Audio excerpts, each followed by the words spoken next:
Bienvenidos a un nuevo capítulo del podcast de UC Christus, Hablemos de tu Salud. Soy Natalia Yáñez, periodista, y hoy los invito a conversar con nosotros sobre los cuidados de la salud del hombre.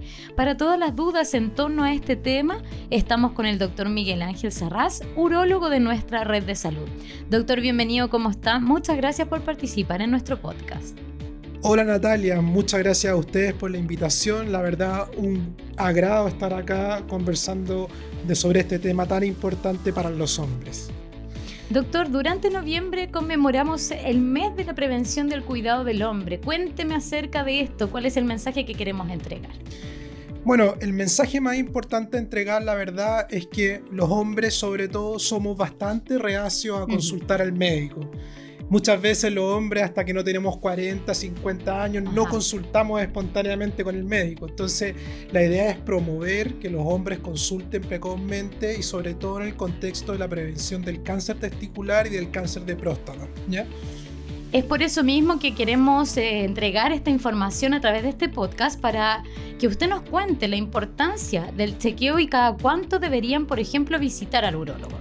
Yo te diría, Natalia, que pensando en los dos diagnósticos que comentábamos anteriormente, el cáncer testicular y el cáncer de próstata, básicamente hay dos momentos de la vida que son relevantes y tiene que ver con el momento en que se presentan estos cánceres. En particular, lo primero, el cáncer testicular es un cáncer de hombres jóvenes. Habitualmente son hombres entre los 15 y los 40 hasta los 50 años. Entonces ese es un momento en que uno que tiene que básicamente fomentar la autoexploración, el autoexamen, más que una consulta frecuente. Porque en general el cáncer testicular en particular, los hombres se pueden dar cuenta porque se pueden palpar algo en el testículo. Claro. ¿Ya?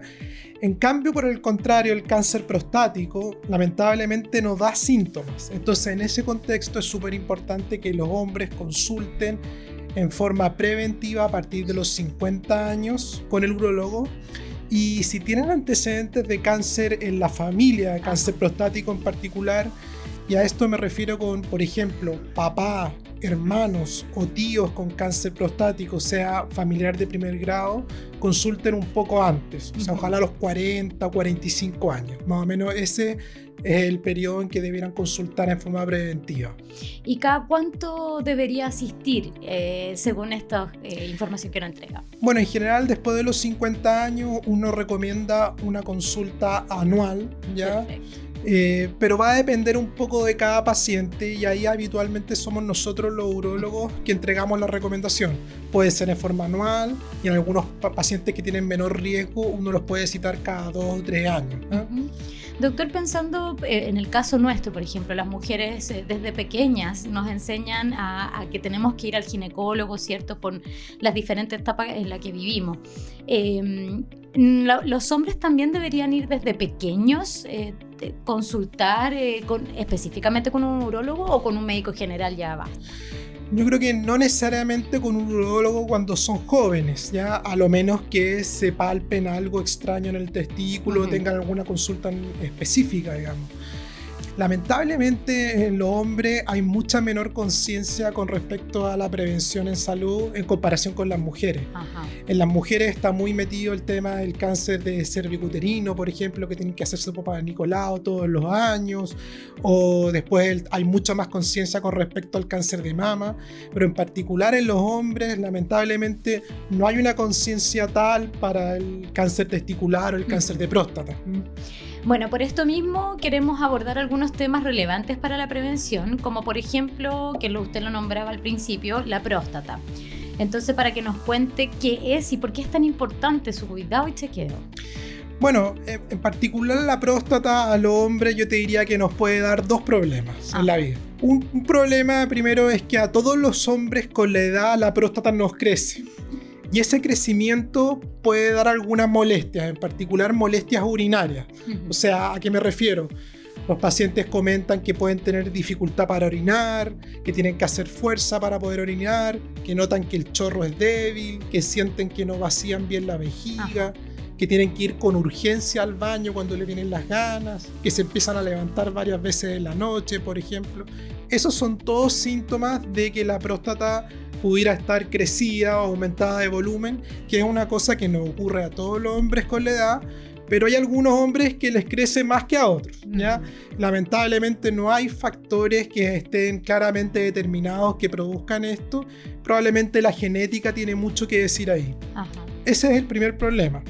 Y el segundo problema es que en la próstata se puede desarrollar un cáncer. Y lamentablemente el cáncer prostático no da síntomas habitualmente, a lo menos que sea una enfermedad bastante más avanzada. Entonces, por eso es que uno hace tanto hincapié en que los hombres consulten precozmente, en forma preventiva, a partir de los 50 años. ¿Es común el cáncer de próstata en los hombres, doctor? Es bastante común. Es, te diría yo, el cáncer más diagnosticado en los hombres, según las cifras de la Globacan del año 2020. Hubo en Chile más de 8.000 casos diagnosticados. También tiene la tasa de mortalidad más alta por cáncer en hombres, ¿eh? Entonces es un tema bastante relevante, bastante frecuente. ¿Y cuál es la manera, por ejemplo, de prevenir este tipo de cáncer? Como te digo, en particular hay algunos factores que no son modificables, como el tema genético. Entonces, en ese contexto, si no tiene antecedentes familiares de primer grado, como les comenté anteriormente, es importante que consulten antes de los 50 años, ojalá a los 40, 45 años, y se empiezan a controlar antes, digamos. Hay algunas otras cosas que se han visto que se asocian al desarrollo de cáncer prostático, pero que no están absolutamente demostradas. Pero hay varios estudios que apuntan a que el estilo de vida occidental, en particular la obesidad, el sedentarismo, ¿no es cierto?, el tabaquismo, el consumo de alcohol, podría tener que ver con el desarrollo de cáncer prostático. Por lo tanto, es súper importante, independiente de que sea cáncer prostático, de repente para cualquier otro cáncer, el tratar de fomentar una vida saludable, ¿no es cierto?, hacer ejercicio, una dieta mediterránea, evitar el alcohol, el tabaco. Esas son todas cosas que probablemente disminuyan, por supuesto. Otro de las enfermedades comunes que usted la nombraba al principio cuando empezamos este podcast es el cáncer de testículo, ¿cierto?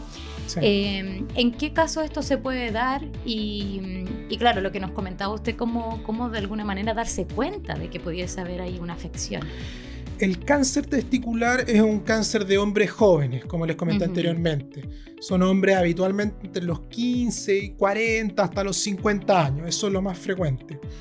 Y en general, los hombres los pesquisan porque se palpan una masa indurada en el testículo y habitualmente no da síntomas, no da dolor. Entonces, por eso es súper importante que los hombres, en el fondo, tomemos la conciencia de la importancia de hacerse un autoexamen.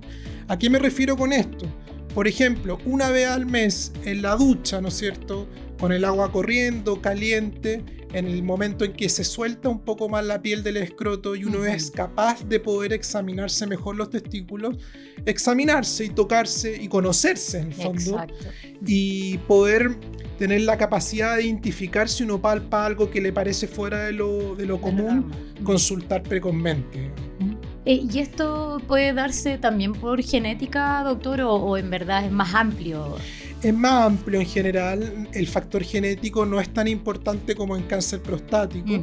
Hay algunos factores en particular en la infancia, por ejemplo, pacientes que no tuvieron un descenso testicular adecuado, lo que se llama criptorquidia, o sea, testículos que quedaron, por ejemplo, en el canal inguinal y que no fueron descendidos a tiempo. En general también tienen mayor riesgo de desarrollar cáncer testicular. Entonces, estos pacientes que tienen como antecedente criptorquidia en la infancia debieran también quizás tener un control más periódico. Bueno, ahí están las recomendaciones en estos dos tipos de cáncer que son importantes identificar en los hombres. Y otro de los temas que queríamos abordar es también la disfunción eréctil, que queríamos saber si esto es más común de lo que pensamos en los hombres. Es mucho más común de lo que pensamos y lamentablemente está subreportada. Porque los hombres muchas veces estos temas nos da vergüenza, es un tema tabú.